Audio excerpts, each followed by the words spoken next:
Hello there, I'm Phillip Van Hooser, and I'm here to talk to you today about motivation. Motivation is something that's elusive. We know it's important. It's affected all of us, positively or negatively. We've either been demotivated or motivated to do certain things in our life. But so many people are looking for someone who can give them a motivational speech. As a professional speaker and trainer for the last 25 years or so, I've had people not knowing how else to introduce me. They've introduced me as, here's Phillip Van Hooser, he's a motivational speaker. Well, quite frankly, I've never claimed that title because, frankly, I'm a little hesitant to believe that motivational speeches really work. But I can tell you that on occasion, when the situation is right and the messenger is sincere, I can tell you that motivation does work. In fact, I want to tell you about the best motivational speech I've ever heard. Back in 1988, I was working for a company as a human resource manager, but that wasn't my dream. That wasn't my goal in life. I wanted to have my own business, and I wanted it to be a speaking and training business.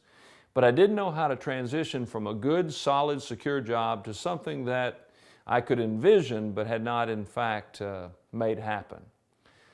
Finally, in April of 1988, while my wife and one-year-old child were back in Kentucky visiting relatives, I, in my apartment in Florida, decided to act on my dream. I wrote my resignation letter, and the next day I turned it in to my boss. Oh, did I mention that I had not discussed this with my wife? That's right, I had not told my wife that I was going to quit my job. Now, she knew what my long-term goal was and what my passion was, but she had no idea that the time had come, in my mind at least, to make that move. Now, I'm not suggesting that any of you who are married or who are in committed relationships don't have these kind of conversations in advance of critical decisions. I'm not saying I did the right thing, I'm just saying I did it. I quit my job without discussing this with my wife. Well, you know as well as I do that the next conversation that she and I had was going to be an interesting one. In fact, it happened that night. I remember calling her. She was staying with her parents, visiting, as I said, with our one-year-old son. And I called her and the question went something like this: "So, Susan, how was your day?" And she immediately proceeded to tell me, but what she had no idea was I wasn't listening to any of it. I wasn't listening because I knew that when she finally finished telling me how her day was, she was obligated, if you will, to ask me a question. And of course, the question that she had to ask me was, "So Phil, how was your day?" And that's when I was going to share the information. So when she finished describing her day, and it was a very pleasant day as best I recall, she, as I expected, turned to me and said on the phone, "So Phil, how was your day today?"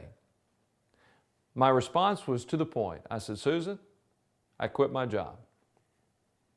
Now, I had already planned this out in my mind that I was going to make it short and sweet, and then I was going to shut up and listen to what came next, because I was convinced that what she said next was going to be telling relative to her attitude and to what we had to look forward to in the future. So when I said, "Susan, I quit my job," I fell silent. And she too was silent for a few seconds before she said, very simply, "Phil, I think I need to come home now." Well, that was a good sign as far as I was concerned. It wasn't earth-shattering for most people, but when she said, "I think I need to come home," rather than, "Phil, I'm at my parents and I'm staying here until you come to your senses," it looked like maybe she was willing to come alongside. As insecure as it may have been, she was still with me on that. Well, she came back and we together started plotting and planning our future as it related to career and professional speaking and a business in that particular area.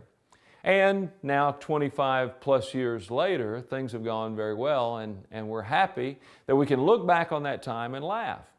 But here's the best part of the motivational speech that I mentioned earlier. When I've told that story that I've just now shared with you with audiences where my wife was present, at some point during the story, especially when I say I didn't talk to my wife before I quit my job, all the eyes leave me and they start focusing on Susan. Well, Susan knows that, of course. And then after the presentation, someone will come to them. Usually several people will come to her and say, weren't you afraid? Weren't you scared? How did you handle that? Now, my wife has always been very gracious with her answers to those questions. But one day I was standing nearby, had no idea what she was going to say, but these were the words that I heard my wife say. When asked, well, how did you handle that situation? I heard Susan say, well, it was difficult and there was a lot of unknowns and uncertainty, but, and then she said, but I knew that if anybody could do it, Phil could do it. Folks, that's the best motivational speech I have ever heard. It wasn't delivered by a professional speaker. It wasn't delivered on some platform. There wasn't a book that was written to support that speech. Simple words directed to someone who needed to hear encouragement, support, and hope for the future. If anybody can do this, Phil can do it. Well, 25 years later, her words have proved to be prophetic. So what about you? Are you a motivational speaker? Chances are you don't see yourself that way. But I would argue that at the right time, in the right place, in the right circumstance, with the right person, you and anybody can be a motivational speaker. You can be a motivational speaker when you see hope, when you see possibility, and when you offer that by way of encouragement and support in your words and your deeds to others. You just never know who you might motivate through your words and through your spirit. Susan gave me the best motivational speech I ever heard, and I'm encouraging leaders across the globe that they too can motivate folks by way of the encouragement and support and the belief that they have in them and telling them so. Well, that's powerful. In fact, it's something that leaders like me and you, well, it's something that we ought to know.